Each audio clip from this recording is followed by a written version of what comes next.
पिछली वीडियो में हमने हायरार्किकल डेटा मॉडल को समझा था, जहां एक चाइल्ड का केवल एक ही पेरेंट हो सकता था। लेकिन अगर एक चाइल्ड के एक से ज़्यादा पेरेंट हों तो क्या होगा।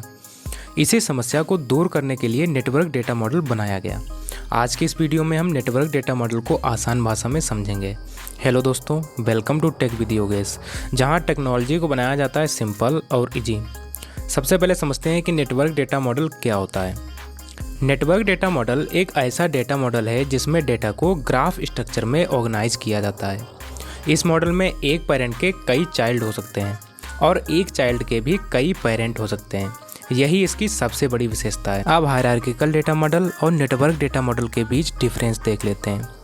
हायरार्किकल मॉडल में रास्ता केवल एक होता है, लेकिन नेटवर्क मॉडल में एक नोड तक पहुंचने के कई रास्ते हो सकते हैं, यानी डेटा आपस में कई कनेक्शंस के माध्यम से जुड़ा रहता है।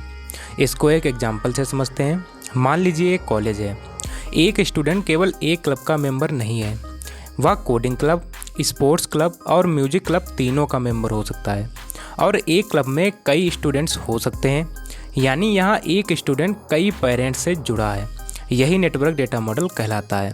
इसमें सबसे ऊपर क्लब्स होंगे, नीचे स्टूडेंट्स होंगे, लेकिन यहाँ हर स्टूडेंट कई क्लब से कनेक्टेड हो सकता है।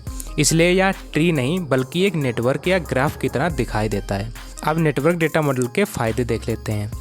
ये कॉम्प्लेक्स रिलेशनशिप को आसानी से रिप्रेजेंट करता है। डेटा शेयरिंग बेहतर होती है और डेटा रिडंडेंसी कम होती है। इससे मल्टीपल पास होने से डेटा एक्सेस फ्लेक्सिबल होता है, लेकिन इसके नुकसान भी हैं। इसका स्ट्रक्चर थोड़ा कॉम्प्लेक्स होता है, डिज़ाइन और मेंटेनेंस मुश्किल हो सकती है और बिगिनर के लिए इसे समझना आसान नहीं होता है। तो दोस्तों, आज हमने नेटवर्क डेटा मॉडल को डिटेल में समझा। अगली वीडियो में हम सबसे ज़्यादा इस्तेमाल होने वाले डेटा मॉडल यानी रिलेशनल डेटा मॉडल को डिटेल में समझेंगे। तो अगर आज का वीडियो पसंद आया है तो वीडियो को लाइक ज़रूर करें, शेयर करें और हमारे चैनल को सब्सक्राइब करें। मिलते हैं नेक्स्ट वीडियो में। Till then keep learning with tech with Yogesh.